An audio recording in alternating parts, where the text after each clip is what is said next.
Hello and welcome to episode 93 of On the Bench, the podcast for scale modelers, by scale modelers, all about scale models.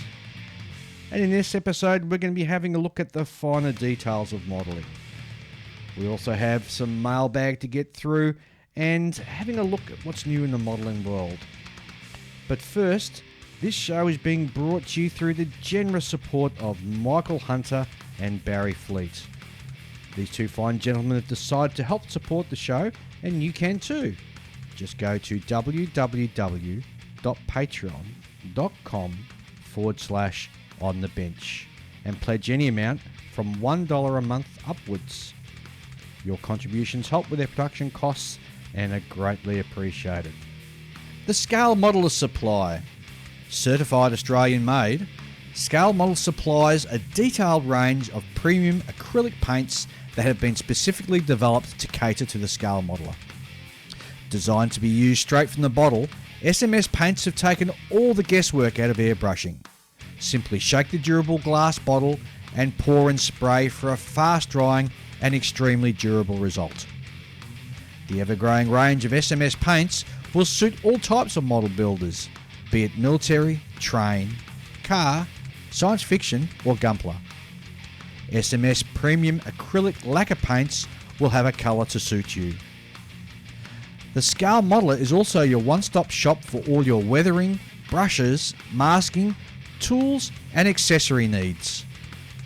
SMS paint tools and accessories are available either directly from their website www.scalemodeler.com.au or through stockists across Australia, New Zealand, Singapore and the US. And as a special bonus exclusive to our On The Bench listeners, you will get 10% off by using the promo code OTB when ordering direct from www.scalemodeler.com.au. So go now. Go to scalemodeler.com.au. We know you won't be disappointed. And hello and welcome to the show, and g'day Ian. G'day Dave, g'day listeners. G'day Julian. Good morning, yes. Gentlemen, how the hell have you been? Yeah, good. Still kicking. Reds haven't got me yet, so I'm all doing all right.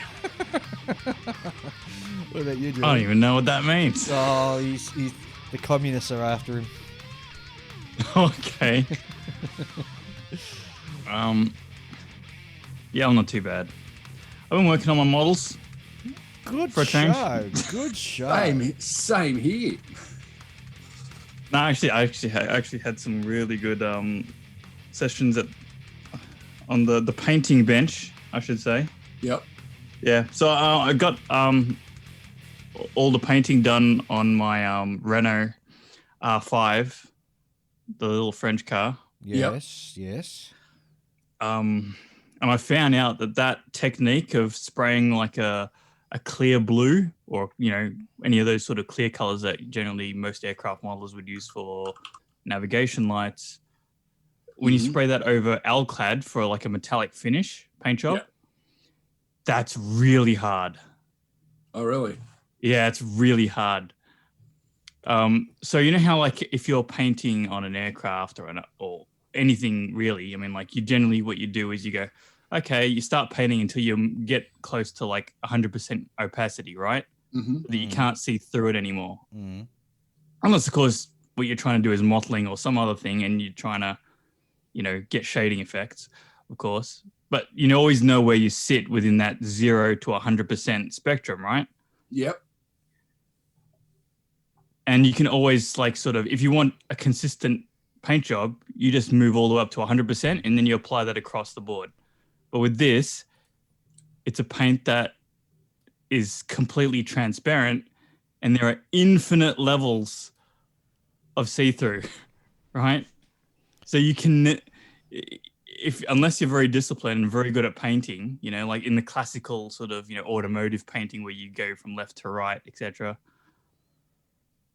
it's really hard to get a consistent paint job. So why are you spraying the opaque or the clear blue onto the black? What type of effect are you looking for? No, I'm spraying it over alclad. Oh, so you've done a black, then you put the alkylate on top of that, and now you're spraying the blue to give it a what type of effect, though? Well, so you can still sort of get a metallic kind of finish, like metallic paint Yeah. on cars, but it's tinted blue. Oh, okay. So like an exhaust type tinted blue, or? No. I mean, it basically looks like a proper paint job, Right, right? okay. Like it's not like a little bit of like a thin sort of tinting to it. It's like full deep tint, and it's got like a gloss coat over it and everything. Wow. It's basically a different technique to making a scale model look like it's got a metallic paint job without actually painting metallic paint on it. Yep. Because the little flakes and things, I just don't buy I just don't think they're small enough, no matter who makes the paint. Yeah, trying to get scale metallic flakes, it'd be quite difficult. Yeah, I mean, this is a pretty like well accepted technique. You just don't see it appear too often because it's really hard to paint. I've seen it done on Gundam models, and while getting the sort of patchy blue or whichever color that you choose to use is not so much of a factor because all the parts are smaller, rather than having like the entire roof of a car and you being able to see all the differences. The problem there with the Gundam is, for example, you got to make sure that all of those little different pieces are exactly the same level of tint. Because if like one arm or one leg looks a bit lighter than the other, you're going to notice it. Correct. Well, it serves you right for doing a car model. Well, it turns out I figured out that there is actually a better way to do it. Because rather than being like the perfect painter, when you're doing your painting up and down the sides of the car, instead what you can do is just shoot it from really far away. And that way your airbrush spray pattern covers the entire side of the car. So basically what you're doing is you're just dusting the paint on. Something like that. I mean, like you can, like a lot of people, like, I was talking to Will about this, about how like a lot of modelers actually struggle to get a good gloss coat. Yes. And that's because usually they're too used to painting really small and really lightly that they never open up their airbrush and blast paint in enough volume to get that nice wet coat. Yep. Yeah, you got to really jam it on. I mean, I understand it. I mean, like when you do it, you think, oh, I'm just going to end up dumping the entire cup in like 3 seconds flat, and then I'm going to have no paint. So you mix up more paint. Yeah, exactly. You mix up more paint. I mean, some of those airbrushes are really small cups. Oh, yeah. Well, and of course, to get a really sort of wet, high gloss look, you do a little bit of cut and polishing as well on top of the gloss coat. Yeah. But it starts with like, Yeah, it starts with laying down a good bed. Wet paint. Yeah. A wet gloss, you mean, not paint. Yeah, whatever, Well, you can do it with like, say, if you want a glossy white finish, you don't have to necessarily paint a white and then paint a gloss coat over it. You could just start off with a glossy white paint and then put a gloss coat over that as well. Yeah, yeah. I don't know. Hey, everyone has their own methods to doing it. I saw a guy on Facebook. Oh man, he had a laundry list of things he does to get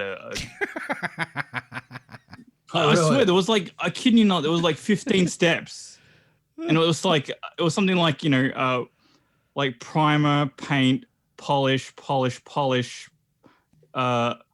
then a gloss coat of Tamiya, gloss clear, and then after some more polishing, then he puts a 2-pack clear coat over that. Oh God, that'd be rock hard by the time he's finished with that 2-pack. I mean, whatever he did, it looked amazing. But I kind of looked at it and went, is that really necessary? Like all of those steps? I mean, it seems a bit redundant to paint one type of gloss coat over another. Well, I painted mine straight from the gun, and it's as glossy as all get out. And that was just straight black from Guns, gloss black, straight out of the gun, no added. The only bit was added was a bit of the special self-leveling thinners. Oh yeah, yeah. The leveling thinners goes a long way to making a nice gloss coat, doesn't it? Oh yeah, So hopefully this weekend I'll start me cladding on my P51. I also bought some buffing wheels so I Ooh. can buff my way to victory, hopefully. I bought 5 just because they're only like $2 each or something, which is probably more expensive than they needed to be anyway. Yeah. But two out of the 5 were a different grade. They look identical, but they're much harder, and I don't think I'll be able to use them. Oh, no. Unless you're going to be polishing up metal. And and there's nothing wrong with getting a polishing cloth out afterwards. I mean, that's obviously what you're doing, but the old, use your hand and sort of just polish it and knock it flat again. It just takes all those micro sort of bumps and everything out of it. Correct. Yeah. And of course, when you finish painting and you've let it dry and you look at it, you're like, oh, wow, this looks really cool. I'm sure it'll look even better after I finish polishing it. And then within like half a day, it's covered in little hairs and dust that just cling to it, Yeah. Yeah, good old static electricity. I've been tossing up whether to get one of those air purifiers for my build room just to suck all the dust and muck out. They're like a couple $100. They're not cheap. Yeah, but it'd probably work well. I think you it just got to would. remember, you just got to keep your door closed. Yeah. Otherwise, you're fighting an uphill battle. Yeah. And I've got always been ducks. Always been curious of those anti-static cloths as well. Yep. I wonder if they actually work and they actually can stop the dust from clinging to your model. Well, there's a little experiment for you to go and try. Yeah, something worth trying. Totally agree. Ian, what you been building? Well, I was still working on, slowly nutting away at the Edward P51 D5 Mustang. Yeah. It's a nice kit, but it does have its issues. There's inserts for the guns in the leading edge of the wing. There's been a lot of trouble posted about them. Yeah, slightly bit narrower than the thickness of the wing. I ended up just having to putty them in. But later on, I saw on, I think it was Doog's models. He had a video on it, and he actually put some shims in the wing. So when I do my next one, I'll do that. And that just spreads them out just enough so they sit nice and flush with the wing.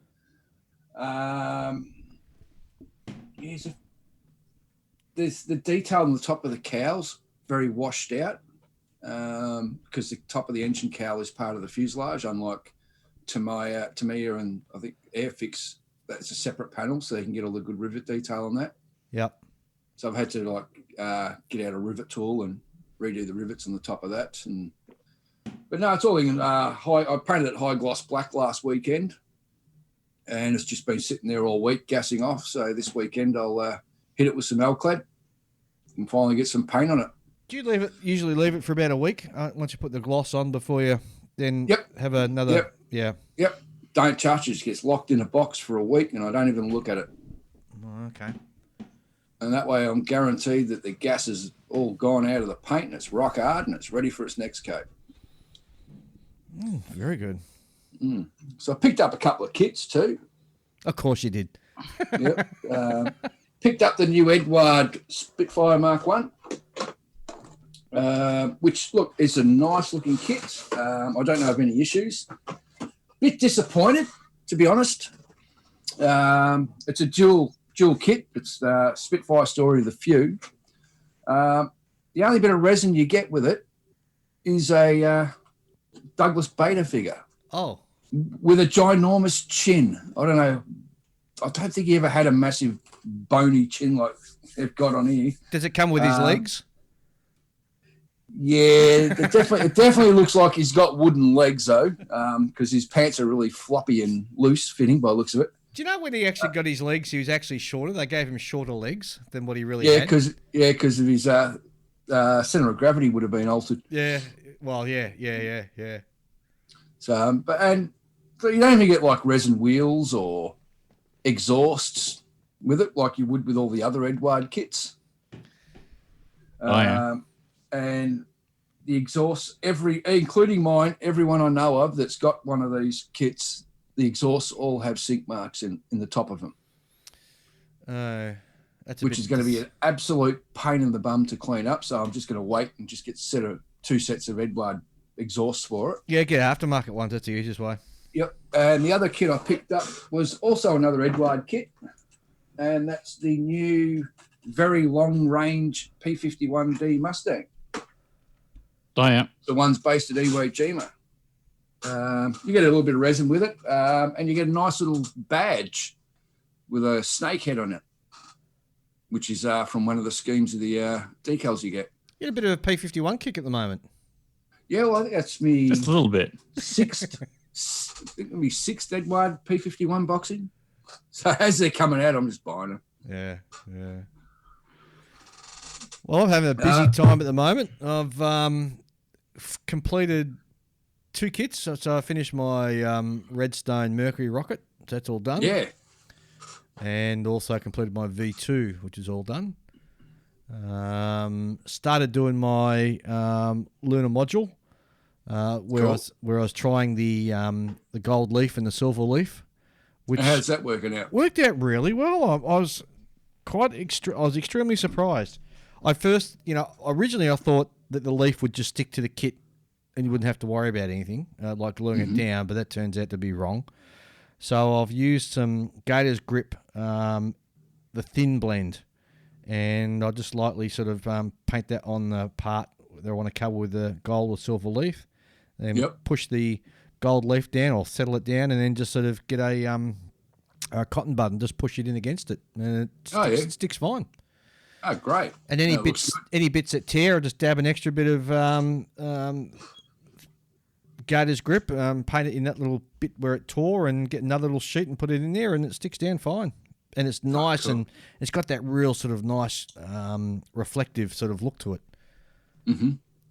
So you got the effect you were hoping for. Yeah. Oh well, I've proved the concept. So proof of concept is done. But I've put that kit aside because I was on another website, and one of the guys there suggested that I get the decal sheets from Cult TV Man for the LEM because they're much better than the Dragon ones. So I've placed an order for that, and also an order for the Saturn rocket decals from Cult TV Man as well. So while I wait for them, I've put aside the LEM, and I've started building another rocket, which is the Atlas Mercury. So that'll keep me busy until the decals arrive. Mm-hmm. So busy building, which is great. Yeah. My Mojo is at my Mojo gas tank is full, and I'm just roaring along at the moment. Pumping them out, Dave. Pumping them out. Love it. So that's pretty much it for me, I guess. Yeah. What are you gonna do when you run out of rockets? I've got some ship kits there that really need attention, and I need to start building them. So I might go back to some ship kits. Don't know which ones yet. I wouldn't mind doing an aircraft carrier. So yeah. Oh, really? Well, I've got. Have you got any to go? Yeah, I've got the Gambier Bay sitting there. I've got the USS Independence sitting there. So there's a couple to start. I wouldn't mind. Yeah. So that's all I'm going to say. Who knows? Who knows where I'll be in a couple of months' time? Yeah. Well, it's not like you're going to, in 3 months' time, you're going to have both of those builds. Well, that's true. That's true. But then there's also the Saturn rocket I've got to build as well, and that kit's huge. So while I'm on the my rocketry phase, I might continue on and build that once I've done the Apollo. Oh, I've also got. Did I tell you I bought the Soyuz and Apollo kit from Dragon, where those two met up? Yeah. So I snagged that the other day and just waiting for that to arrive. So that'll be nice. And I wouldn't mind a Russian rocket too at some stage, but there's not too many around in 1/72 scale. There is a guy who does, or a company that does them, but they're a little bit, rough and ready. So I'll have to think about that before I pull the trigger. Yep. All right, that's it for me. Very cool. Shall we dive in and have a look at some emails? What do you reckon? Yeah, sounds like a good idea, Dave. Sure. Few there. First of all, we got a wonderful surprise in the mail, which came from Hector Cologne from the Butch O'Hare IPMS chapter in Chicago. And Oh, yes, our good friend Hector, yep. Yep, and they sent us some T-shirts, which is very cool. And They got Wildcats on them. Oh, I'd have to go and have a look at it again. I don't know. I can't Well, if it's dedicated to Butch O'Hare, it should have a Wildcat on it at least. Oh, geez, you're embarrassing me here because I can't remember what the logo was on the front. As well as a couple of lanyards and some pens. So that was really cool to receive that. So yeah, thanks very much to Hector and all the boys out of the Butch O'Hare chapter of the IPMS in Chicago. So that was. Thank you, guys. And as soon as we're out of lockdown, I'll pass it on to you, gents, of course. Definitely. Danny St. Laurent writes in and he says, Good day, fine gentlemen. I just want to get your impressions on the Chinese market. For me, the entire hobby has always been about fun in every step of it, from buying the product all the way to putting a finished kit on display. Recent bad experiences over the last year had made me realise that almost every time that I'm dealing with a Chinese company, either the kit makers or websites, the mail order or so forth, are taking away all the fun of it. The kits are bad, the shipments takes forever, the packaging is bad, items never reach destinations, and it's almost impossible to get refunds on the few items I was able to get. I've decided to make a political statement to drop any businesses and anything originates from China. Is it just me, or do other peeps find this the case? Is also it's also the case for other people. Excuse my bad English. I am French Canadian, and I love your podcast. And many thanks for providing a lot of fun for us listeners. Cheers. That's Danny St. Laurent. What do you guys reckon? It's always hit and miss when you're dealing with the Chinese. Well, it's not just the Chinese. I've had some issues also out of a couple of other Asian countries as well. Most recently, I bought an aftermarket stuff, but luckily I did it through PayPal, and so I was able to get a refund. It was about $70 all up, so it was a fair whack of money. Yeah. I've also had extremely poor service from Dragon. We're trying to chase up a replacement part for one that was missing in the kit. Yep. Never had any sort of response or luck with that. But I guess I tend to think along the lines, if I can afford to kiss $30 goodbye on this part that I'm ordering from an unknown place across the other side of the world, well, so be it. I'll do it. Yeah. Otherwise, you and I, Dave, we're still waiting on our HMAS Australias. Oh, yeah. I've got no doubt that'll come, though. Yeah, that'll just take a long time to get here. It's coming all the way from Russia. Yeah, but we've all had bad experiences, I think, and I'm not sure it necessarily relates just to, say, out of China, but you can get burnt a little bit more when you're buying outside of your own nation's borders. The way around it, I guess, is to talk to other modelers and ask their impression of the particular place that you are going to deal with before you spend your hard-earned dollars. Look, I've had some great responses and dealings with some Chinese companies, and then I've had some disastrous ones where I've just had to kiss my money goodbye because there ain't no way they're going to refund you. And it's not just a refund; it's trying to chase them down afterwards and give them the response. Exactly, or actually getting what you ordered and not something else. That's always a big problem. Covering yourself in for a refund is what PayPal's all about, isn't it? Exactly. That's why you only do it through PayPal. Yeah. So at least that way, if you get stung, at least there's a recourse of getting your money back. I've heard of a couple of instances where Meng kits have had a sprue missing. But and I was one of them, and I did get a replacement part. That wasn't too difficult. I just emailed them. The guy asked for a number that was stamped on the inside of the box. I sent him a photo of that, and he mailed it out. That's actually really good.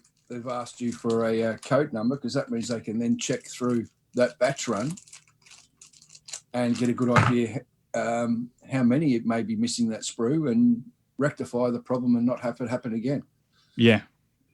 Yeah, it's pretty good. It took a little while for it to come out, but from the way that it happened, I would suspect that it's a case of they wait until they've got enough sort of orders and then they send them all at once. Yep.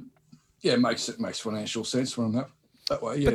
But Mung is sort of a larger, or I'd say it's trying to be a large sort of mainstream kit manufacturer. So you'd have the expectation that you would have better luck in sourcing replacement parts from a company like that.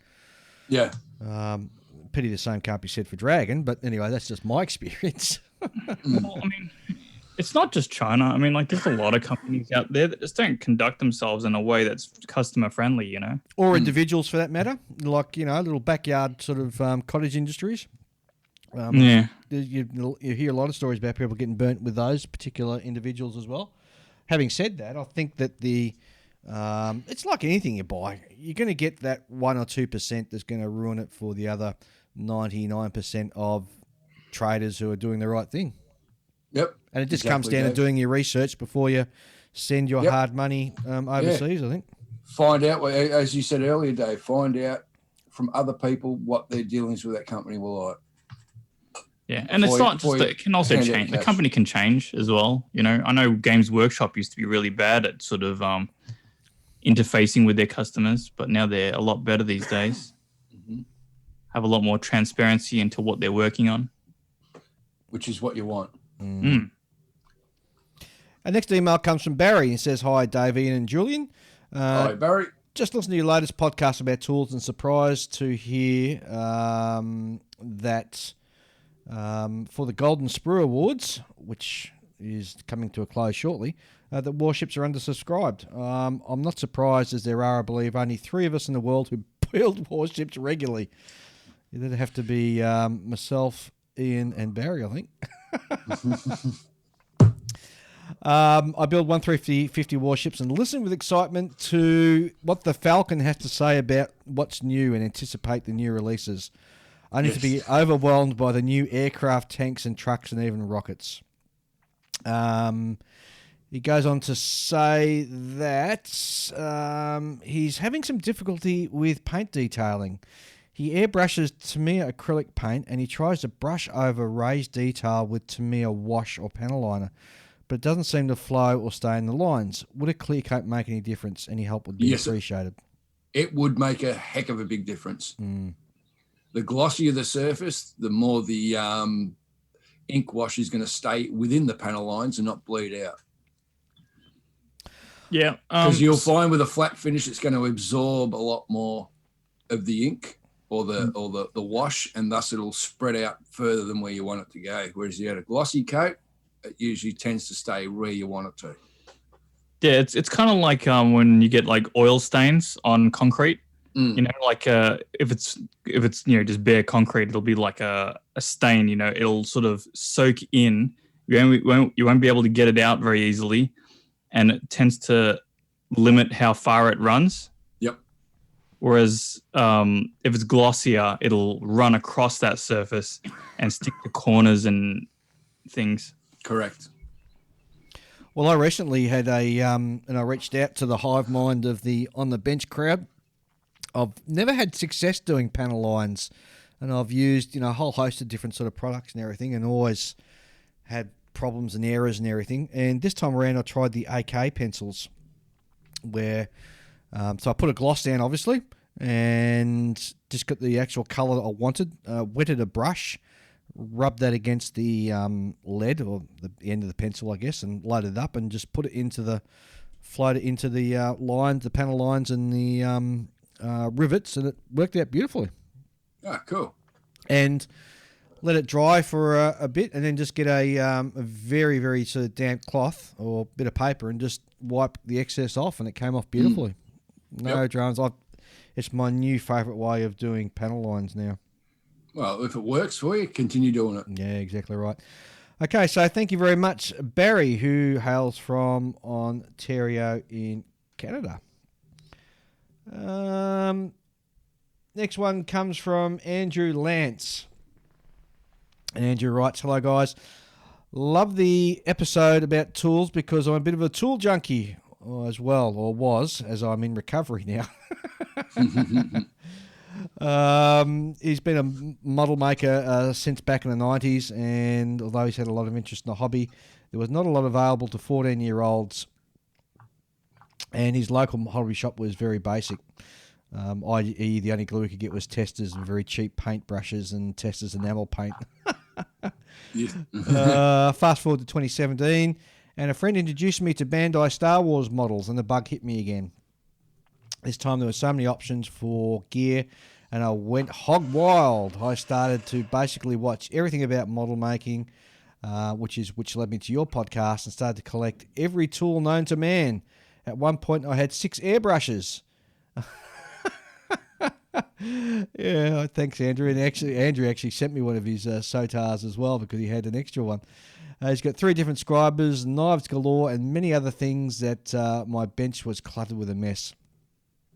Luckily, he got in the commission building, so the profits paid for his addiction, but also it burnt him out. He soon realised that he was building models as an excuse to buy a certain tool. Wow, Andrew, I think you definitely need some help and some recovery there. Yeah. He goes on to mention a couple of the essential tools that we missed that he thinks is essential.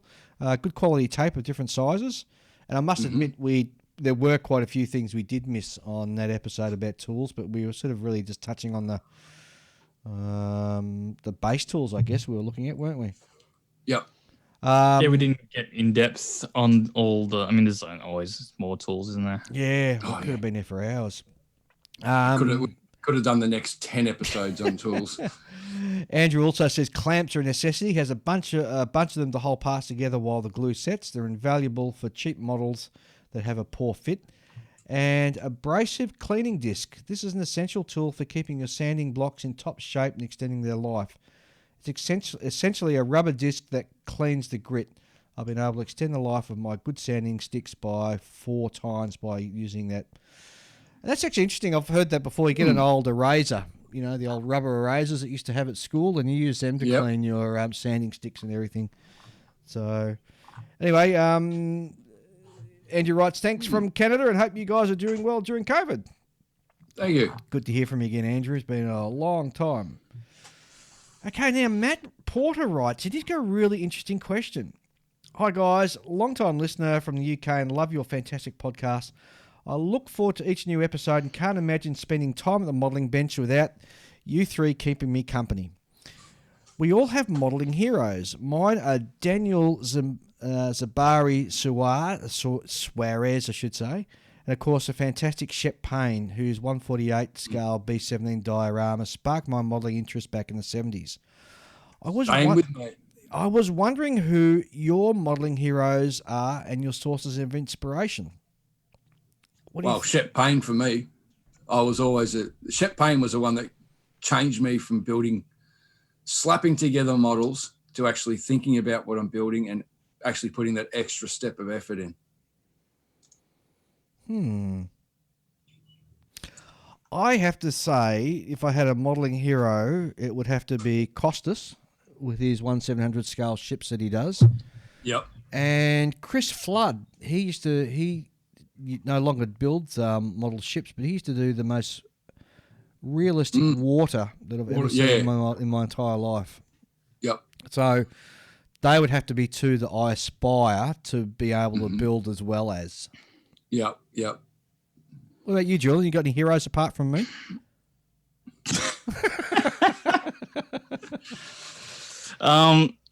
No, you're not a hero of mine, Dave. Oh, shucks. Come on. Let me just deflate your balloon just there. No, I don't think I really have any. I mean, because I've sort of grown up in a different era than you guys. I mean, anybody worth noting could just be contacted on Facebook, Yep. And it's hard to sort of idolize someone that you can just talk to. There are people that have skills that I'm envious of.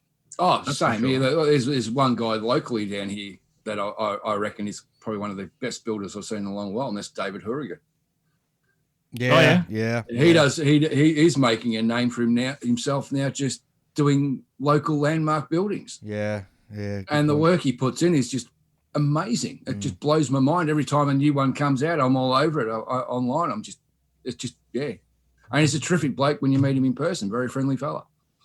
Yeah, I've had a chat to him in person. Yeah. Let's see. Doogs, Matt McDougall, Will Pattinson, who we've had on the podcast. There's a guy called Thomas Morgan. I haven't actually spoken to him, but he does a lot of posting in the French armor modeling and discussion group on Facebook. Right. Yep. Oh man, his scratch building is off the scale. Yeah. Like he's replicating like little tiny, like he's his attention to detail is that of a true rivet counter. Mm-hmm. But usually people with those sort of skills suck at painting. Yep. But he's also really good at painting and weathering. So he's an all-round builder. Yeah, it just seems that way, doesn't it? I guess the other people that I'm loath to call them modelling heroes, people who inspire me are people who have physical disabilities and yet still able to model as well. It makes my sort of problems I have with kits seem, minuscule. Pale insignificance. Yeah, exactly right. Is what you're trying to say. Exactly right. I mean, I've said this a number of times. We've got a guy who's written in a couple, or once or twice, who listens to the podcast. I mean, he's a one-handed modeler, and goodness knows how he manages to get through some of the stuff that he does. Building models with one hand. I mean, I have two hands and I can't build a model sometimes, Yeah, we struggle, exactly. Yeah, anyway. So Matt finishes up by saying he's currently building not one but two Airfix 148 scale Blackburn Buccaneers, and he thinks they were designed by the same team that had a hand in building the manufacturing the Canberra that Ian's building. I've heard the same. Yeah. It's got some major issues, that kit. Yeah. Well, thanks very much, Matt Porter, for that wonderful email. Yeah, that was great. Steve Schaefer writes, greetings from the state of Minnesota. I thought you guys might be interested in seeing some of the work I've been doing while listening to your podcast. He's been building a Zuki Mura. Thank you.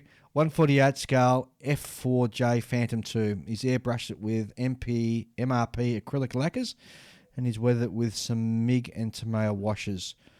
And I've got to say that the images, and I'll post them to our Facebook page as well, Steve's modelling skills are just top notch. So it looks really, really good.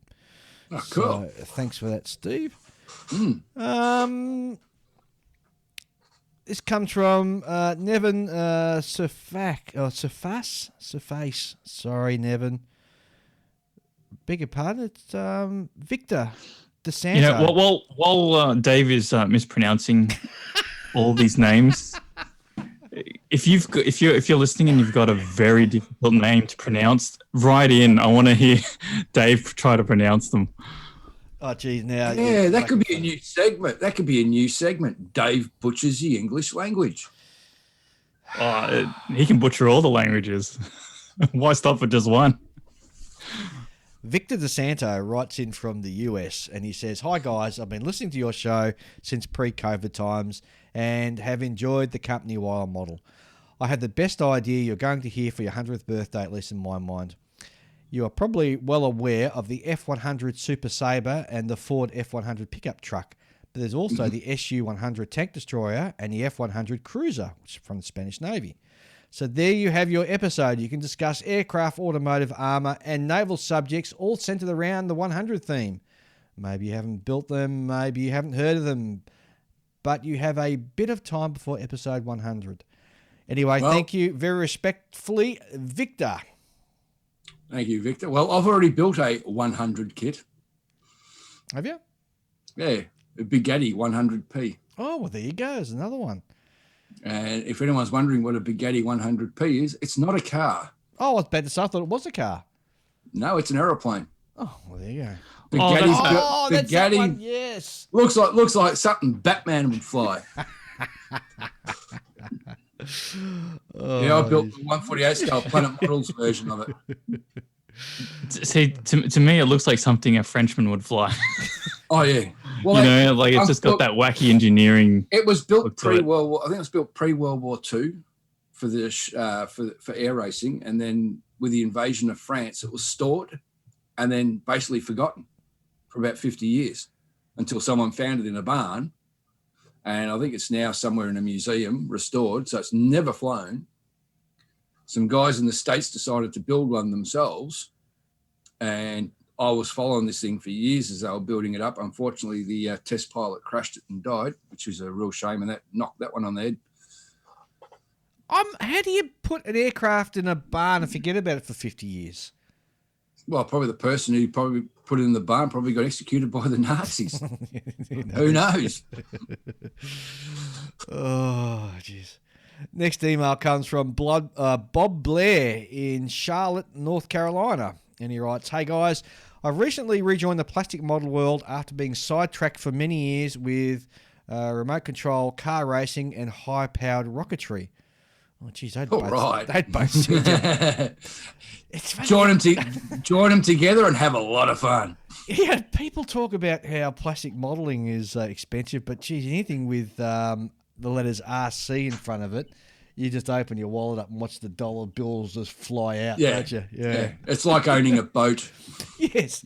You know what boat stands for? Yeah. Borrow another 1,000. 1,000, yeah. He writes in, he continues on, "I'm catching up on your podcast, just having listened to number 76, where you mentioned a book by James Hornfisher. I know one of you had not read it yet. If you haven't read it by now, it's called The Last Stand of the Tin Can Sailors. Do it. It's an absolute page-turner.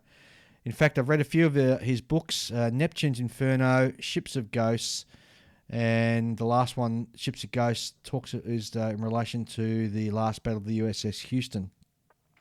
Read it. I also agree this should be turned into a movie, if not a multi-part series." That's from Bob Blair in Charlotte, North Carolina. Thank you very much, Bob.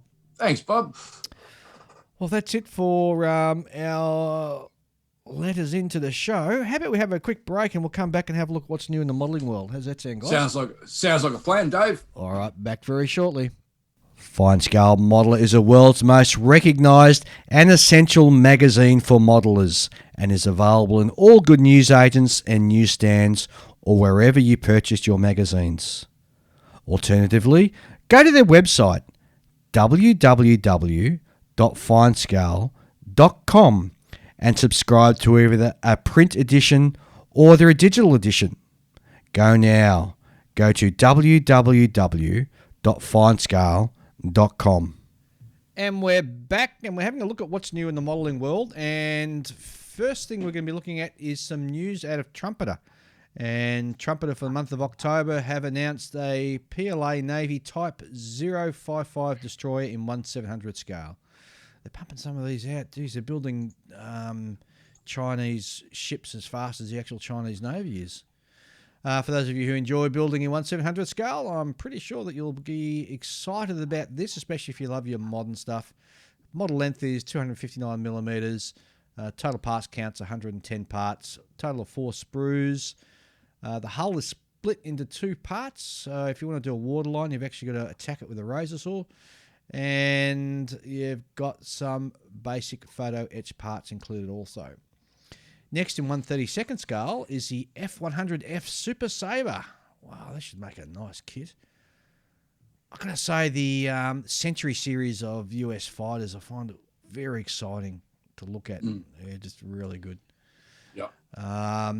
This particular kit, you can do it in 2 markings. One is for the continental US, and another one is marking painting guide for the Vietnam War. Some great decals, including also the instrument panels.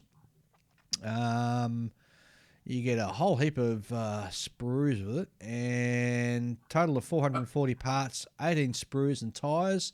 I think the tyres are rubber tyres, actually. Yeah, horrible rubber tyres. Yeah, you got the optional position of flaps, highly detailed engine interior, and finely detailed cockpit and rear cabin. Crew seats with photo etch seat belts and harnesses. Next one, Ian. Next one, USS Kitty Hawk CV-63 in 1/350 scale. Woohoo! Too modern for me, Dave. Come on. The Kitty Hawk. Too modern. The Kitty Hawk was the lead ship in the modern Kitty Hawk class of multi-role aircraft carriers and was laid down December 1956, constructed in New York Shipbuilding Corporation in New Jersey, launched in 1960. Kitty Hawk saw action in campaigns ranging from the Vietnam War right through to the Gulf Wars, and the supercarrier provided the base for airstrikes against the Iraqi targets in the 92-93 enforcement of the no-fly zones. This is something I would love to get my hot little hands on. It just looks absolutely gorgeous.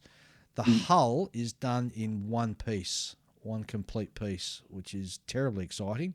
You don't have to sort of muck around doing seam lines or anything on it like that. Total of 1,400 parts. There's across 37 sprues, detailed flight deck and hangar deck, and extensive photo etched details, and also got some aircraft wings for the E2C, the C2, F-18C, EA-6B, and a couple of helicopters as well. Oh, I could be seriously tempted with that. What do you reckon? They're going for about $300? At least. Yeah. Next, Amusing Hobby have announced a paper tank, yet another one. It's going to be a PZ4. A Panzer 4. Panzer 4K in 1/35th scale. Yeah. So basically it's a Panzer 4, but with sloped armour. This is quite a nice looking tank, actually. It makes you wonder why the Germans actually didn't go into production with it. Because they had too many other projects going at the time. They diversified too much. They could have just stuck with one thing and just kept pumping them out rather than doing all bits and pieces here and there.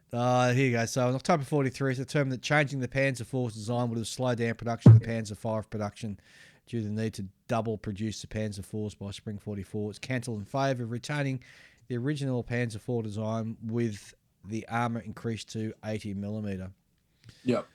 Hopefully we should be seeing this in the end of the year. So for those of you who enjoy your paper Panzers, keep your eyes peeled for that one.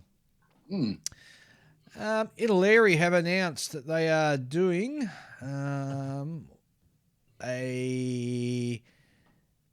let me try and pronounce this. Go on, Dave. Go on, Dave. Go on. You can do it, Dave. Semovente da 75/18. How's that for getting my tongue around it? This is a self-propelled M42 75/18mm in 1/35th scale. It's going to have photo etched parts, full interior kit, and markings available in either Italian or German forces. Basically, it's just a self-propelled howitzer, which is very similar in the design and thought process to the German Stug 3, really. Yeah, very similar, I think, yeah. New mold with full interior. Yeah. I wonder how true that is, because they've had a kit for a while. Looking at and I'm wondering. It's the SPG version of one of their regular tanks that had a really pathetic gun in a turret. Yeah, but I'm just wondering why they're saying, you're not going to see much with a full interior because I guess the couple of doors on the top you could sort of open up, but you're still not going to see a huge amount inside, are you? Well, it's a reasonably small tank. So like the hatches on top, even though they're only big enough for a guy to get through, occupy like most of the roof area. Yeah, that's true. That's true. I'm just looking at the sprues. Oh yeah. So there are open panels for the rear deck as well. So maybe there's going to be some like engine detail or transmission detail of some description in there. Oh no, wait, the transmission's up the front, which they've included. Oh yeah, I can see like bulkheads and things. It looks like it'll have a motor in it. Well, if that sort of thing floats your boat, I'm pretty sure that a lot of people are going to be excited who build those sorts of tanks, and they'll be looking forward to it. The Falcon has written in, and he says, news for this fortnight. Aircraft. Tamiya Model Magazine recently showed CAD images of a 132nd scale Messerschmitt BF109G-6, and some people got excited thinking this was Tamiya's next 32 scale kit, but it turns out it was only renders originated with the Freedom model kit. So sorry to burst everybody's bubble there. Arc models. Their 148 scale Lavichkin LA11, which was delayed by the COVID-19, is slated for release in late September. KP Model will be releasing several variants of the 148 scale Machete SF260. There will be a 260 Trainer, the 260 EA, and the 260 Warrior, as well as the 260 TP Light Attack aircraft. KP Model won't have the 148 260 marker all to themselves, as Special Hobby have also showed CAD renders of their own version of the SF260 kit. So I guess it's nice to have a couple of choices there. Scale Wings, it's pronounced with a K, will soon release their own 172nd scale kit of the Saab TF35 Draken. I've never heard of Scale Wings. Have you, as a model company? No, new one for me. No. There you go. Dora Wings are downscaling their Machete Bloch MB150 family into 172nd scale. Not the whole family. They're only working on the MB151 and the MB152 at this stage. Still with Dora Wings, they have shown new and updated CAD renders of their forthcoming 148 scale Cauldron Renault CR714. And yes, it's still ugly. Yeah. One thing the French were good at was making ugly aircraft. Oh, they sure were. Armour. Moving on to Armour. IBG have a couple of new 135th scale kits coming our way. An Italian autocannon 3RO truck with 90/53 anti-aircraft guns, and a Polish WZ-14/19 100mm howitzer. Zvezda are to release a 135th scale of the ZSU 23-4M Shilka. Be warned, it is not a new Zvezda tool. It is the old Dragon kit, so be wary about that. AFV Club will release a 135th scale IDF 1/4 ton 4x4 M38A reconnaissance vehicle, and comes with a Tola recoilless rifle. It combines the AFV Club's old but still nice M38A1 with new parts dedicated to the IDF version. Gecko Models will add to their modern British range in 135th scale with another ATMP kit. This one is carrying an ammunition pallet. The ammunition pallet will be available separately as the British L31A3 with 105 ammo shells in the pallet set. Another 135th kit coming soon from Gecko will be the Bedford MWD 15 4x2 closed cab truck. ICM have announced last year that they would be releasing the 135th scale FCM36 French light tank. It's been silent since then, but ICM have now shown CAD of their model, so it's still on. Hopefully will be available before the end of the year.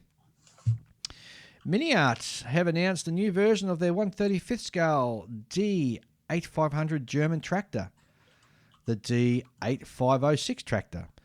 This one has sort of big rubber tyres that you would normally expect to see in a tractor, and good news, it still looks weird. Cool. Last but not least, Miniart have announced a new and very welcome addition to their 135th scale World War I range. It's going to be an Austin armoured car. It is the third series of vehicles in the Ukraine, Polish, and Georgian and Russian service, and the kit will come with full interior. That's it from the Falcon.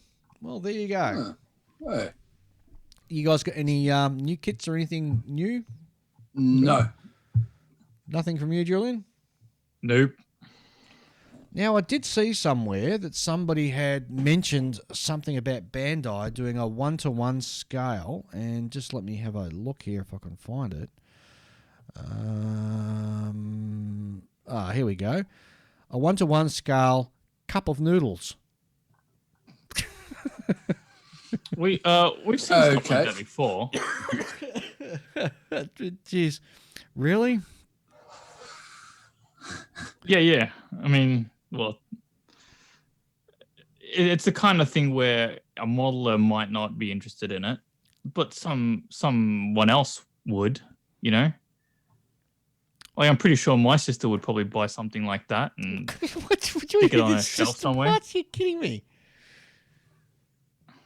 Yeah, she might.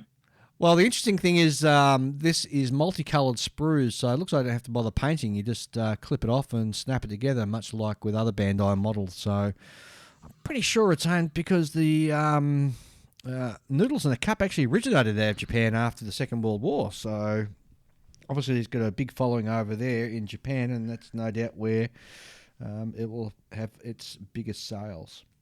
Yeah. Yeah, but I mean, you sort of think of it in the sense of like it's more of a toy than a model. Yeah. You know, it's the kind of thing where a restaurant won't be like, well, I'll buy one of those and I'll stick it on the shelf in the background of my store or whatever. Yep. But quite Cafe. often in Asia, you go to restaurants and they've got, models of the food that they're serving. Yeah, Yes. that's right. It's I actually went to one once and it was a steakhouse. And let me tell you, they did not make a very good job of making artificial looking steaks. Oh, jeez. All right, let's move on to the topic of the show. Ian, you're going to have lead this discussion with a talk about finer details. Yeah, I thought that we haven't really hit on that much. So it's basically just want to have we'll have a bit of a chat, I think, about just enhancing your model kit. What you can add to it, what you can maybe subtract, what's feasible, what you can do on the cheap, and so forth. Lead away. Because, well, as you know, with every model kit, there's always something you can add. Yes. Like, for example, it's very rare for a model kit to have seatbelts in an aircraft, which you can either buy aftermarket. You've got the etched metal ones, you've got the fabric ones. You can even make them out of Tamiya tape. Does it not come back to when you're first sort of thinking about what you're going to build as to whether you're going to build out of the box or and isn't that where the actual process needs to sort of start as to what extra you're going to purchase to enhance the kit? Oh, definitely, yeah. You got to think about it before you even start. Otherwise, you might get to a point where, I really need to do this, but you've already gone one step too far and you can't then add it. So what sort of enhancements are we talking about? Mainly aftermarket stuff? Oh, aftermarket, mainly aftermarket, or even doing a little bit of easy scratch building.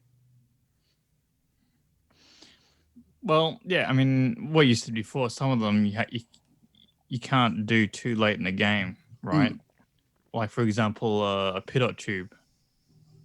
If you're going to enhance the pidot tube, you're going to want to do that before you start putting paint down.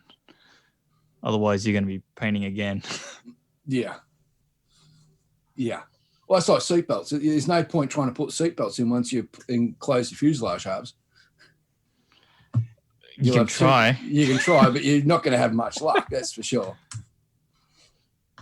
Well, one thing I've been thinking of doing, in the similar vein to that, is on one of these car kits that I'm working on, which has a full engine, an engine bay, I was thinking of doing the hose clamps. Yeah. So I was going to cut some, narrow strips and then just paint them silver and stick them on because they're exactly using tape. Nice and easy. Same as spark plug wires. Oh, see, So on the Mercedes, the 300 SL, it does have spark plug leads. Yep. But the thing is, they've organized them by having them funnel from the distributor into like essentially a tube. All right. And that tube runs along the top of the cylinder head, and then it sort of that distributes them down towards each of the cylinders, right? Yeah, like an aircraft engine. The problem is the end of that tube is so small that I don't have any wire small enough to represent the wire. Ah. Because I got to get 6 of them to. You thought of maybe using some stretch sprue. I think I just might avoid it. Yeah. Because the engine is so slanted over, like it's actually past 45 degrees to the right. All right. Yep. So I can probably get away with just not having it there. No one will be able to notice. So another enhancement, like for armor modelers, is I see a lot of people enhancing their kits by throwing out the kit grab handles and making their own out of wire. Yeah, I need to start doing that. I've got the tool to do it. To like, it's the little photo etch bending tool. It's basically got a whole bunch of little teeth on the end that you can just stick pieces of wire in and bend them over. And everyone's going to be the same size. Yeah. Well, yeah. And it's not difficult to do. Yeah, because a lot of kits just give you like a tab to represent the grab handles. Yeah. Especially on the rear decks of tanks. Mm-hmm. That's where you always see that. Same as on ship models. Have you done it on ship models? Yeah, I've replaced them on ship models. How small are they on ship models? Well, they're photo etched. They're very tiny and they're very difficult to do, especially around funnels. Yes. Yeah, I agree 100%. But it does make a heck of a difference in looking at it. Huge difference. Yeah, it does.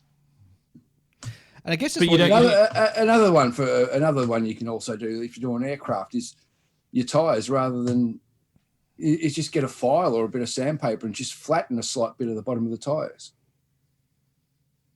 Simulate a bit of weight on them. I can't really do that with the rubber tires on these cars. On rubber tires, you can't, no. But I'm saying, with aircraft, when you got plastic or resin wheels, just sand a little bit off the bottom, just a mil, just enough to flatten it a little bit. And that. Yeah, you can really, it's less is more in that case. You don't have to do exactly. Much at all. You don't have to make them look. I remember who was it? One of the old original companies that did a lot of. Was it Barracuda or something? No, it wasn't Barracuda. Way before that. True Details. True Details. And when they bought out all their resin wheels, and I went bananas and bought, I don't know, 30 or 40 sets. Spent a fortune. And now I look at them all, and they all got flat tires. It's just way too bulged. So every time I have to use one, I end up sanding half the bulge away. So it actually looks a bit more realistic, and the aircraft doesn't look like it's got flat tires.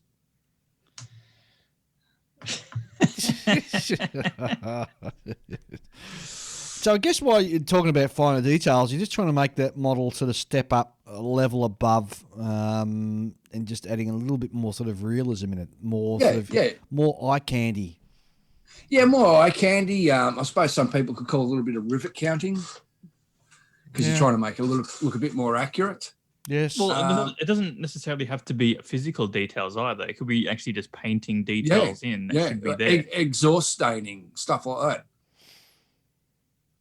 It's just small things that a lot of people miss that doesn't take long to do, is not too difficult to do, and it makes your kit look 10 times better. Things that I've noticed that you don't like stencils and other sort of writing, both in like engine bays of cars, in cockpits. Like a lot of Japanese planes don't actually have the stencils that are on the fuselage and wings and such. Mm-hmm. Because I mean, like the documentation isn't there. We don't know what they look like necessarily. Yeah. Some kits have it where we know, but other kits don't. Yeah, well, the manufacturers are going off old black and white photos and so forth, and the quality is never really that good. Yeah. So they can only basically reproduces what they can physically see. Yeah. And as you said, like with Japan and a lot of the stuff, there's just no paper trail to follow. Yeah, that's right. There's no information. Mm. But sometimes there is, and the manufacturer for the kit has neglected to put it in there. Yeah. Another thing also, another thing I've noticed too, a lot of kits is they tell you to put all the stencils on, whereas some of these aircraft, were repainted on the field, and most of the stencils were painted over. Yeah. So that's one point where if you omit some details, it actually makes the kit a bit more realistic. I guess the other thing, if we go back to the tyres thing, because, people get themselves tied up in knots over that sometimes. The tyres for aircraft, tyres for cars, and also tyres for armoured personnel or armoured cars as well. You've got to make sure that you're referencing photos so that you can actually see, well, did this particular armoured car have enough weight to sort of put a bulge on the bottom of the tyre or not? You've really got to look back to your references before you sort of make a... Well, there's nothing wrong with artistic license, I guess. No. But if you're using your finer detail to make your model sort of one step above your previous builds, you've got to look back to those references to make sure that what you're actually doing is the correct sort of thing that you're doing. Exactly, Dave. Yeah. I think a dangerous thing is the sort of backwards rationalization where, like, for example, you'd make a mistake or you damage your model and then people will go, oh, that'll just be some battle damage. That's usually a step in the wrong direction. Yeah. You're just covering up for a mistake now. Exactly. Like putting a tarp over the cockpit. Well, that works. I mean, that's a good way of masking a mistake, is it not? Yes, it is. Very good way. All that work you put in is now vanished. It depends on like how bad the mistake was. I mean, if you cracked the canopy, there's no coming back from that without getting a new one. Without replacing it, correct. Yeah, but if all you did was get some glue on it, then you should just pry that thing off, sand it and polish it until it's good again, Yeah. Mm-hmm. Fully agree, Julian. Fully agree. Depends what scale. I mean, some scales is just not worth it. The trouble trying to prise the canopy off and try to polish out the glue mark. I mean, you look at some of the 1/72 scale. I mean, their canopies are really small. Why would you bother going to that extreme? I'd go. I'd be looking for the tarp, or I'd be looking for the bin. Oh, really? You'd go as far as to bin it, even though the thing's 3/4 done. Yes, that round thing, which is called the Well of Tears, and that's where the kit would go. Yes. Well, so I would not rule out binning something at that stage, just because it depends on how I'm feeling about the build entirely. If it was just like one snag that hit me near the end, then I probably wouldn't do it. But if it was just like the last straw of the whole string of problems, then that would make me throw it in the bin. Oh, like if you were forced to build a Kitty Hawk Su-17. Yeah, maybe that. Well, if I couldn't get a replacement part, then it would certainly be going into the Well of Tears. There's no dramas about that. And I've got no qualms about tossing something away if it ain't worked properly. Well, even if you spent countless hours on it. Yeah, I'd put that down to experience and perhaps purchase another kit and start again. Well, that's a mindset thing, because like, I mean, there are times when you've had such a hard slog on a kit that even if you get it to the point where you want it and you get it across the finish line, just looking at it just reminds you of all those miserable experiences that you just don't want to see it anymore. Exactly right. Yes, it's like a picture of all your mistakes up on the wall. You don't want it sort of staring at you all the time, reminding you of all the problems you had with it, do you? Oh, well, another way of looking at it is it was a challenge and you beat it. Yeah, but if it's got a mistake in it, you'll see that mistake every time you look at it. Well, that's why you're turning the model around so you don't see that part of the model. Isn't it kind of like, like if it's really sort of like haunting you with all these mistakes, you're better off chucking it, because it's like keeping around a photo of an ex-girlfriend or something. Exactly right. It's like keeping a bad girlfriend around. You don't hang on to your mistakes, do you? You just no. Mind you, I'm not suggesting we chuck our ex-girlfriends in the well of tears, but hey, that's not a bad idea, is it? I was thinking of bringing that up the whole time, and then Ian was saying something about, oh yeah, but you look at it and you're happy that you beat it, and I was like, well, maybe I shouldn't say anything anymore. Yeah, that definitely wouldn't have come out well, Julian. That's all right. Oh, geez, we've gone down a tangent here. Let's back away and have another think about some of the other finer details that we could add. Obviously, things with Obviously, I didn't mean it in that way. Oh, no, you didn't, Julian. We know you didn't. But it's funny. Here's a quick, easy one. Yep. Valve stems for car kits. A valve stem? On the wheels of car kits. Oh, yeah, okay. Quick and easy. I've never done that. Quick and easy. Not that I've built many car kits, but... All you need is either a bit of stretch sprue or some very thin bit of evergreen rod. Drill a small hole, cut it to the right size, and glue it in place. You've got an automatic valve stem. Your wheels look a lot more realistic. Yeah. Yeah. Also, you don't often see, unless someone's like a proper dedicated car builder, they often won't put the seat belts. Oh, and no one, speaking of car interiors, it really gets to me. This is one that annoys me, especially because I do a lot of, when I do my muscle cars, they only put like very shallow armrests on the inside of the doors. Oh, right. And that drives me nuts.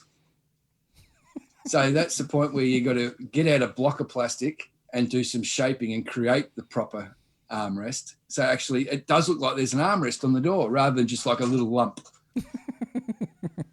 Well, I think that's also like that's a problem that arises because obviously the door is going to be thicker than the real door, right?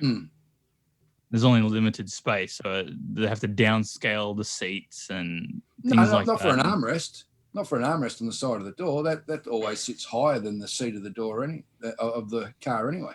Yeah, but I mean, this is the sort of thing, like, for example, with aircraft, a lot of people don't put much thought into it, but the kit manufacturer has to sort of take into account the fact that the walls of the fuselage on the kit are going to be thicker than the walls of the fuselage on the real plane. Oh, of course, yeah. And so the cockpit is actually under scale. Yeah, otherwise if you breathe on the thing, it's just going to collapse on you. Yeah, but the cockpit itself is going to be under scale when you think about it. But they're still going to make it look like it's appropriate. Correct. So there's got to be some compromises in there somewhere. Fully agree, Julian. As you said, you just got to make the compromises and to actually make it all match and fit together. Have you ever used one of those sort of Eduard cockpit sets and actually used all of their like throttle controls and all that sort of stuff? Mm-hmm. Yes, because they'll offer, if you know the listeners who've actually used one of these things, they'll give you all these little throttle controls that you got to glue in, and it'll be like a little bit of photo etch that looks like a paddle pop stick. Yeah. Right? Or a lollipop. Yeah. And the idea is that they're flat. They're not actually round like the knobs on the real thing. Correct. So what you do is you get a little bit of either PVA glue and just put a dab of PVA glue over the round bit. And when that dries, you've got a nice little round ball that you can paint. Yeah. And then it's much more sort of acceptable to sort of, because you look at these little lollipops and you think, I could probably just not put that in. Yep. And then of course this looks like a cardboard cutout, you know. And then of course you close it up and you can't see anything anyway. And that's the thing, right? I mean, but you know it's there, Dave. I know, but geez, yeah, sometimes. The older I get, the more I'm leaning towards the Julian method of painting. Paint what you can see. Only paint what you can see, yeah. Yeah. And also, like, not just that, just make a priority list, right? There are things that you might be able to see, but not as well as others. That's why I reckon there's more to be gained by putting effort into the seat and the seat belts than there is to be gained from the instrument panel. Yeah, because you're going to see the seat. For example, on a lot of Eduard kits, they give you the little straps for the pedals. for you to hook your feet into. Yep. No one's going to see that. No, you can't see in there. Yeah. Yep. No, it's all the way down the end of the floor. There's no point. And like painting the bulkhead where, behind the instrument panel, you're probably not going to be able to see that either. No. But then you always run that risk of deciding not to paint it and then sticking everything together, and all of a sudden there's that little flash of grey. Yeah, well, that's a point. And it's and then it's too late then to get back to it, mate. Yeah. You just paint the bottom half. Move on. just load up the black in the airbrush and just stick it in the hole and paint everything, eh? Well, I prime everything in black anyway, so yeah. Do you exclusively prime in black, do you? Not exclusively, but most of the time I do. On this Mercedes that I'm working on, a lot of elements are black, so I can prime a lot of it in black. Mm-hmm. And then, like for example, almost everything in the engine area is black, but not necessarily flat black like the primer is. So I'll just throw a semi-gloss kind of a finish over it, and that'll be it. Yep. For the actual body work, because I'm going to be painting it a grayish, like a dark, medium to dark gray color, I don't want it to end up looking too dark with a paint that I'm not familiar with, because I'll be using zero paints. So I've decided to prime it in the standard sort of gray. Oh, so you get your hands on some zero paint, Julian? Yeah. You'll have to tell me what it's like. Yeah, it'll be interesting. I might paint it later today, actually. I think I've got a pot of gravity paint. Is zero paint enamel? No, lacquer. Okay. Yeah, the lacquer. And apparently, they melt your plastic if you're not careful. Yeah. No, I've got zero paints. Yeah, I've got the Shelby Cobra Guardsman Blue. And, they're pretty decent sized pots too. They're probably pre-thinned. Apparently, if you try to thin it with a leveling thinner, it actually makes them hotter, and they just melt plastic even more. Yeah, I could imagine that. Yeah, I've seen a few YouTube videos on people using these, and you got to be careful.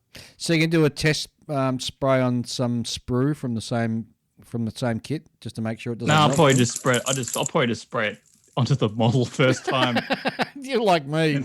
Yeah, just suck it and see. If it stuffs up, I can throw it away and be done with all my worries of the other issues I got. Because there's a lot of chromed parts like the hubcaps and the dash that are pre-chromed, and I've got to paint elements on it that are around.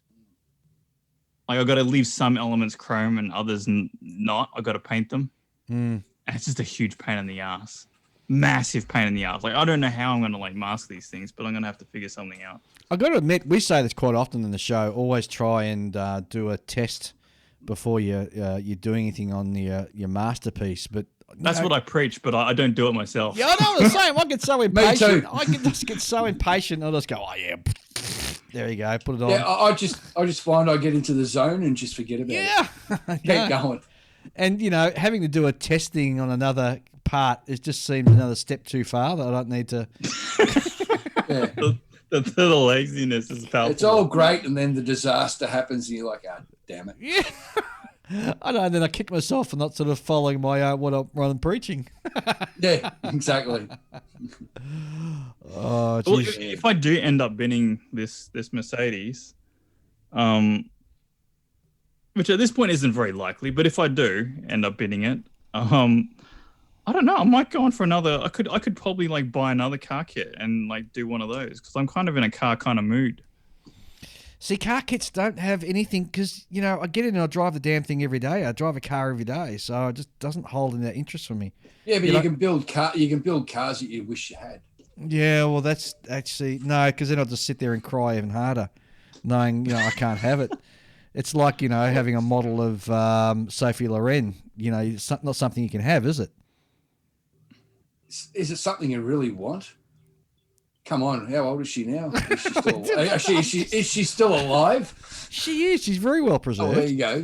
But I'm just using it as an example. Why? It's like, no. I mean, having a model of a ship or a rocket or something, I'm never ever going to either want to have one in the backyard or B, have the opportunity to sort of fly. Come on, or Dave. sail on. If someone offered you a Mercury rocket to stick in your backyard, you'd go, yeah, thanks. No, I want to be like Homer Simpson, and they offer me a flight up there. Hey, did you see that Tom Cruise is going up into space as part of making a film? Okay, would it be one of those Mission Impossible ones? I don't know. I just heard about it. They're shoving him in a rocket and sort of blasting him off the Earth. And they're going to film it. They're trying to get rid of him. Well, hopefully it's not like that guy over in the US who believed the Earth was flat and he built a rocket so he could. Yeah. And unfortunately, the parachute failed and he died tragically. Well, he did better than the local guy down here about 25, 30 years ago. What was that one? Oh, a guy in Dufton decided to build. He was a bit of a NASA fan, built himself a rocket, Yeah. built his own spacesuit, jumped in, started up, and the thing blew up. Oh, God. I mean, it's like the guy who took the spirit level on an aeroplane to prove that the Earth is flat. Yeah. Don't get on the wrong side of the flat earthers, Dave, because, they got members all over the globe. You can't have members all over the globe if you belong to the flat earthers because then it's not Have a a globe. look on their website. That's what it says. But We got members all over the globe. It's Oh, my God. Oh. I remember seeing like a series of videos from some Aussie guy who was a pilot. Yeah. And he actually had the special detailed maps that they're given as in planes. Mm. Yep. I think they do it more digitally now, but they're all globe projections. Yep.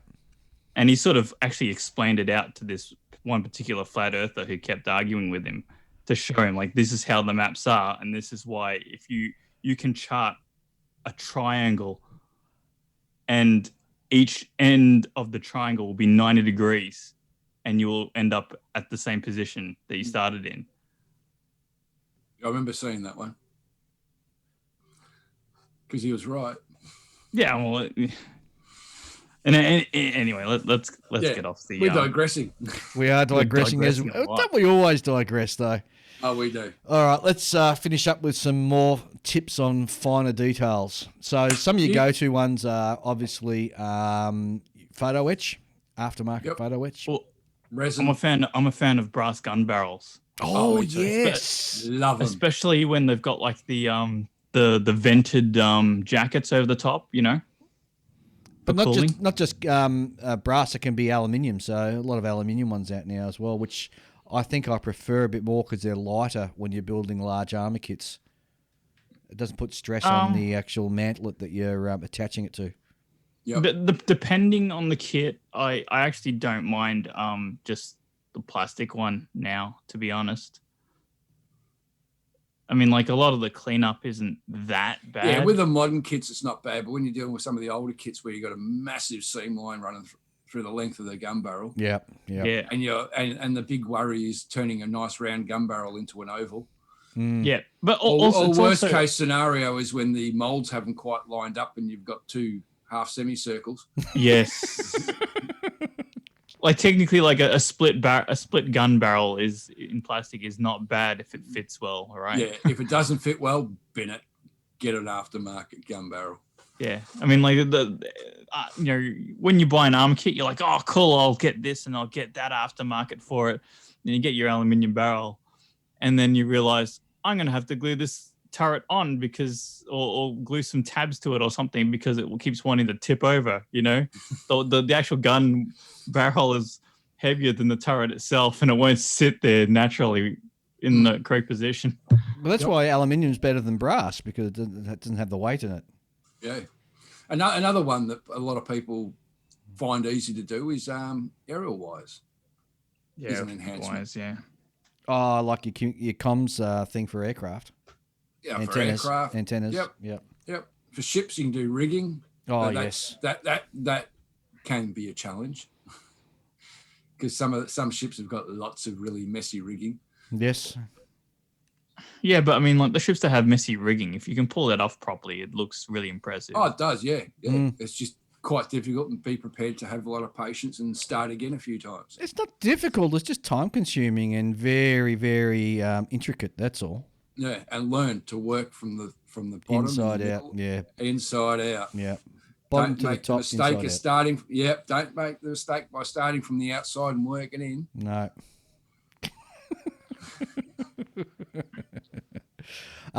Tracks, individual link tracks. If it doesn't come with a kit, purchase Compared them to for the old, armor. compared to the old rubber band tracks. Yeah, I just tuck them out. I will not build an armor kit with rubber band tracks. Boom, straight in the well of tears. I'm a big fan of the antennas that you can put on armor kits. Yep. I like those. They're really good. And a lot of people don't realise that the actual most armor antennas are they're tapered. Yes, that's why cat whiskers make the best ones for armored kits. Cat whiskers. Yeah, if you've got a cat, the whiskers fall out. If not, chase a cat and pluck a whisker out. And that's going to really, really, really impress the cat. And if you're worried about the cat bashing your models off the shelf, it's going to do that as payback. And the cat whisker makes the perfect tapered antenna for an armoured vehicle. Yeah. Because it's naturally tapered as it is, and it accepts paint as well. Yep. You know what drives me up the wall? Canvas portions of tanks, like usually they'll often have like a canvas cover that goes over the mantlet. Yeah. Yep. And they don't put that in the kit because they don't know how to model it. Yep. Right. So you either have to chase down some, unobtainable resin piece that is no longer in production, or you've got to go at your own. You've got to scratch build it yourself, and it's not going to look right. No. And here's the thing that really pisses me off, right? As you're scrolling through all this aftermarket to find the resin piece that you want to do the proper canvassing, someone will have made the canvas bag that goes on the end of the gun. Yeah. Right? And it'll always be in stock. Yes. And you'll look at that and you'll go, why would I want to put that on my tank? Yeah. Why is it there? But the thing I want isn't. Oh, jeez. Plus, you run the risk of while you're scrolling down is buying stuff for other projects. Yeah, exactly right. You're buying stuff you don't need. And spending an absolute fortune. And you still haven't got what you originally went there for. You know what I often see? I often see like stowage on armor models. Yep. And they haven't bothered to tie them down. Yeah. Yeah, that's they're just sort of sitting there of their own accord. And it's like that would just fall off. Yeah, I remember when I did my Pershing, my Korean War Pershing, I put a lot of stowage on the back and made sure I put plenty of ropes. So it actually looks like it's being held down because if they hit a bump or something, most of that stuff's just going to fly off the back. Absolutely. Is there anything any details you can do like that for sort of ships? Because I don't often put everything stowed below deck. No. You got to think of your little boats that they use, like your whalers and everything. Oh, yeah. Your ammo lockers. Yeah. Although your firefighting gear. Yeah. Your oxy bottles. There's usually heaps of pipe work going along the side of the superstructure that you can probably redo with using either just some solder or lead solder or fuse wire. Yep. Hey, Dave, are you ever going to put figures on your ships? Never. Why not? It's fun. No, I build my ship. There's three ways you can build a ship. You can build it to museum quality, which is just a beautiful representation of the ship. You can build it as a in water effects. Yep. Or you can build it out of water but all weathered up. And the way I do it. Yeah, and you build fantastic ships like that, but I don't necessarily enjoy that. I think I was formed or wasn't formed. I was informed by when I was a young lad. I used to go into the museum quite a lot, and in the museum in Melbourne, they used to have all these wonderful big ship models. I remember that, and they're all pristine, and that's what I'm trying to recapture when I sort of build my ships. Pristine sort of ones. One day I wouldn't mind perhaps doing an aircraft carrier much like what Ian did. and have some aircraft launching and stuff like that. But the thought of painting 1/350 scale figures just horrifies me, and I thought, yeah, no. Look, Why? when painting figures that small, just paint the uniform, shoes, and a little bit of skin color for the face and the hands. Yeah, but if I'm doing a all you modern worry modern aircraft carrier, I've got to do all different colours on the air wing guys and everything. Yeah. Yeah, it's not that hard. Well, you don't need to go to that, length. You can just put like one guy here, one guy there. Like maybe 3 people on the whole thing. Yeah, 3 people on a whole aircraft carrier. Yeah, how stupid would that look? No, I mean, like, I'm talking about like not an aircraft carrier, but like a regular, a destroyer or something small. So you just sort of like most of the deck are at their stations doing things, but most of them are, If you put it in battle, not going to be if you have it around. And if you have it in battle condition, most people are going to be undercover anyway. Yeah, especially the You're modern stuff. Well, even in the Second World War, you're not going to have many people running around the deck during battle. They're either going to be manning a gun or somewhere else hidden away from flying shrapnel or other stuff. Yeah, the only time you'll see the crew there is when they're manning the anti-aircraft guns in World War II ships. Modern ships, you won't even see them on the deck at all, unless it's an aircraft carrier, because they're all below decks. Yep. And what's the point of having a 1/350 scale figure in a submarine? Well, you can have it standing on the deck, waving, hello, look at me. Isn't it like? And also it gives you an idea of the scale of the size of these things when you put a figure on it. Yeah, that's true. In fact, it's funny. I was thinking about getting, Airfix used to do the space ones in 1/76 or 1/72 scale. With that rubbery plastic. Yeah. That paint refuses to stick to. Yeah, I'm thinking of getting, maybe looking at getting them to sort of put them against the rockets that I'm building to get a sense of scale. Yeah, that's a good idea. Yeah, some astronauts. Yeah, that wouldn't be a bad idea. I'll think about that. A little bit of an enhancement. The human yardstick. Yeah. Oh, gee, I like that term, Julian. The human yardstick. Very good. Now I'm wishing I hadn't said it. You make it sound weird. Well, guys, we're coming up for nearly an hour and a half, so I think we need to wrap this up. All right, then. Okay, so, Julian, I'm not even going to ask you for a sign-off because you never You've had taken the hint. Yeah, finally, after, 94 episodes or so. So let's go straight to Ian. Photo Etch is your friend. Thanks, mate, and I'll see you both in a fortnight. You will, Dave. And so listeners will hear us in a fortnight. Exactly right. See you later, Julian. Yeah. Bye. Well, thanks for being with us on the show. We hope you enjoyed it. Of course, if you want to write into us, you can do so. Send us an email to onthebench64@gmail.com. And, of course, we've got our On The Bench Facebook page as well, so why don't you drop in and say g'day there. Don't forget to check out the other Scale Model podcasts. The first one is Scale Model Podcast with Stuart and friends. And, of course, we've got Dave and Mike of the Plastic Model Mojo. And, of course, Plastic Posse Podcast with Stuart Gentry and his band of Rough Riders.